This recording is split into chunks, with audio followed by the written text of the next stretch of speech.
আসসালামু আলাইকুম আরহামতুল্লাহ ওবারাকাতু।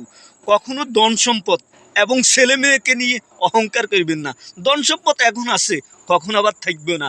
আবার ছেলে সন্তানরা আপনাকে মন চাইছে, সে আপনাকে খোঁজখবর রাখছে। যখন সেই মন চাইতো না, সে ব্যবহার করতো না।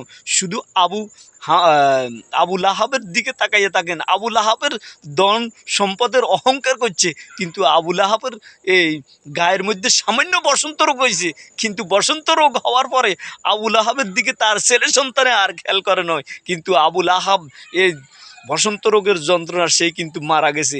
একটা লোক তার ছেলে সন্তানরা কাছে আসে নাই, কিন্তু সেই ওইখানে পয়রা রয়েছে।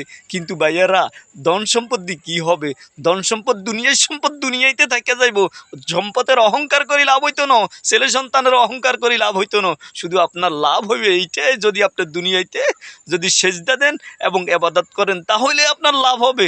কিন্তু যদি ওই যে আবু লাহাবের মতন